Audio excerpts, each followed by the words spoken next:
Assalamualaikum warahmatullahi wabarakatuh. Perkenalkan, nama saya Nailul Nabila dari Prodi Manajemen NIM 211M10001. Di sini saya akan menjelaskan dan meresum kesetaraan dan keadilan gender.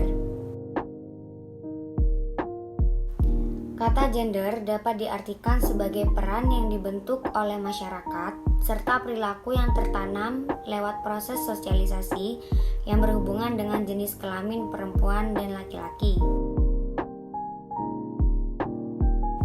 Ada perbedaan secara biologis antara perempuan dan laki-laki, namun kebudayaan menafsirkan perbedaan biologis ini menjadi seperangkat tuntutan sosial tentang kepantasan dalam berperilaku dan pada gilirannya hak-hak, sumber daya, dan kuasa. Tuntutan ini bervariasi di setiap masyarakat.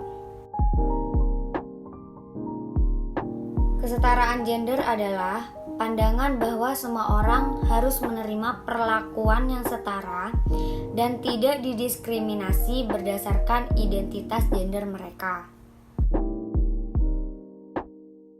Diskriminasi adalah sikap membedakan secara sengaja terhadap golongan-golongan yang berhubungan dengan kepentingan tertentu. Pembedaan tersebut biasanya didasarkan pada agama, etnis, suku, dan ras. Diskriminasi juga lebih cenderung dilakukan oleh kelompok mayoritas terhadap kelompok minoritas. Contohnya yang sering kita jumpai di lingkungan kita, yang pertama, seorang perempuan tidak diperbolehkan bekerja sebagai sopir atau pilot karena jenis kelaminnya. Yang kedua, sekelompok orang mengejek atau memperlakukan orang secara berbeda hanya karena perbedaan keyakinan. Seharusnya kita, laki-laki dan perempuan, harus saling menghargai.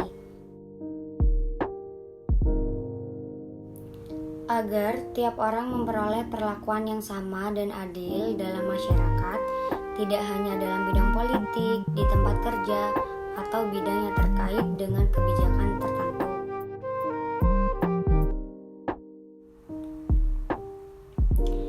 Kenapa perlu ada kesetaraan gender? Alasan kesetaraan perlu ditegakkan dalam masyarakat adalah agar tidak terjadinya ketimpangan sosial dan mencegah terjadinya perilaku tidak adil. Apa sih ketimpangan sosial itu? Ketimpangan sosial adalah kondisi di mana terdapat ketidakseimbangan antara masyarakat satu dengan masyarakat lainnya yang memiliki status yang sama. Tapi tidak bisa dipungkiri ketimpangan sosial masih menjadi masalah di berbagai negara, termasuk Indonesia. Karena gender dianggap melawan kodrat dan menentang lingkungan sekeliling dan menentang kehendak ilahi.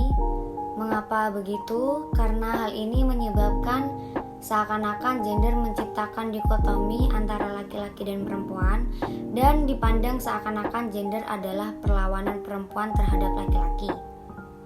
Apakah gender melawan kodrat?